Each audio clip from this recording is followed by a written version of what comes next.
Steve Minunti here at P&F Auto Parts in Munson, Massachusetts with a 1963 Buick Riviera. The first year for the mighty Riviera, styled by Bill Mitchell. Looked like this when it was new. Here's an ad for it from 1963 Motor Trend. It says here, the Riviera by Buick, America's bid for a great new international classic car. There it is, and that it was. It won a lot of styling awards. And again, Bill Mitchell styled these things.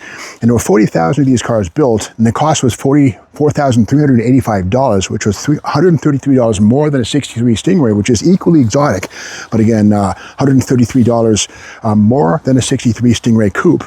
And once again, Bill Mitchell's bold styling, long hood, short deck, originally meant to be a Cadillac model called LaSalle. And the front fenders have an interesting detail. Basically, this is meant to emulate the look of a 1940 LaSalle grill. These things would go up like this, and they're missing here, but the bottom half is there. But the 40 LaSalle, if you have one of those in your driveway, you'll find the grill is like this in the center of your hood. Your grill is like that. So the LaSalle nameplate was going to be used on these, but of course, Riviera won out. One of two V8s here, the nail head, either a 401 or a 425. And this is the 425 with 465 foot-pounds of torque. So yes, good stuff, the big dog right there, 425 cubic inches. And you can see some of the original green Buick paint sort of on the valve cover and the oil breather right there. And power drum brakes on these things. This one had air conditioning, which is still largely intact. The compressor is just hanging loose down there, but it was a very expensive car when it was new. Once again, the base price on these things was $4,385, and a beautiful grill, all made of metal, and just a beautiful piece of work. And again, Bill Mitchell's styling studio was all at the height of their powers at this point in time. And again, long hood, short deck on the Riviera, which is kind of part of its classic look. And speaking of the brakes on these cars, like all Buicks of this period, they're gone now. This would have had a big aluminum drum, a 12-inch drum right here, and it's missing. But being a model car geek, and maybe you are too, AMT actually had these little aluminum brake drums, the plastic ones, in their kits in the early 60s, and this is sort of an AMT custom piece right there, but there it is, emulating the look of the real aluminum brake drums found on Buick Rivieras. And all Buicks, the full-size cars at this period of time, had aluminum drums up front. Now, something kind of weird about Riviera, which is unique only to Riviera, this was America's first car with frameless windows. And again, the glass has no frame around it.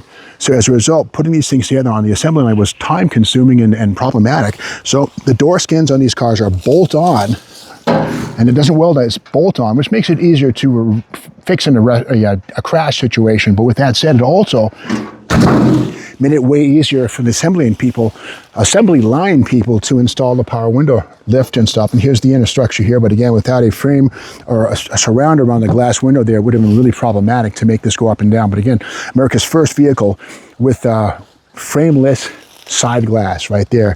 And most other cars, they have small chrome bead around them, but this is basically part of the thing that made these more difficult to assemble. So as a result, the bolt-on door skins, both sides, kind of neat.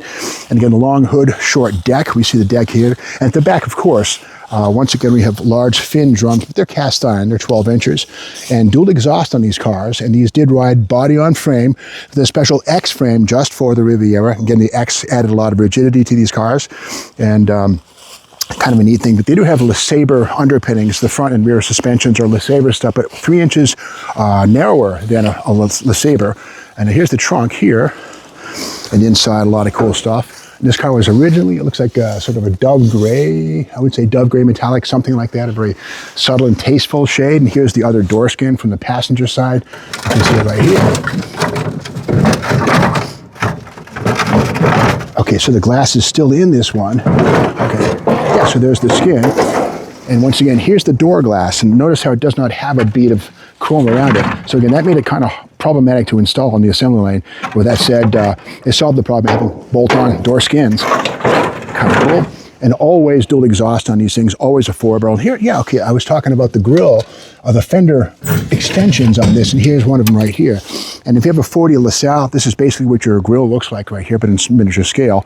But this was a reference to the LaSalle, which again was going to be the name of these cars, because Cadillac Motor Division was going to get assigned this vehicle, but it didn't happen. It was assigned to Buick instead, which is fine by me. And you can see these were a lot of handwork on these things. The rear caps weld on, and there's lead, actual lead lead used to bond the inner and outer surfaces. Is that plastic? It is plastic. Okay, it's not lead. It's plastic filler, but there it is, made the life easier. And again, trying to stamp this in one piece, no go. So again, this is something to fill in the gaps. And you can kind of see it on this side over here. And the filler is lifting, but again, mass production. Is this Bondo or is that lead? It's plastic. Okay, so it's plastic-based filler to mate the two surfaces together and have it look like a one-piece structure. Let's go to this side and see if we can learn more. Kind of cool right here. You find things in the trunks of cars.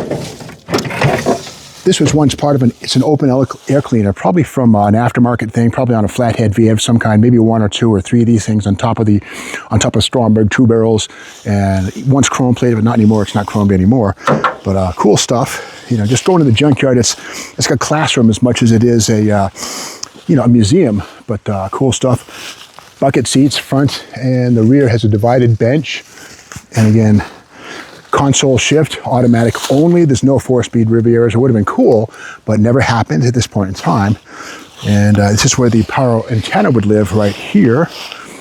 Here's the mount for it. It would go up and down here. Speaking of power, even the vent windows are power operated. This thing right here is the vent window, but again, electric motor inside of this thing, which regulates the function of this. And of course, the window regulator here and the power vent right there. So, kind of cool. Everything about this car is luxurious and, power assist. So kind of a cool piece. And if you like this car, maybe you want to buy pieces from it, you can reach out to the folks at P&F Auto Parts at 413-267-5167 or by emailing them at pnfautoparts.com. Thanks for watching this video. If you like it, be sure to subscribe to Steve Mag's YouTube channel, and we'll see you tomorrow for more on Junkyard Crawl.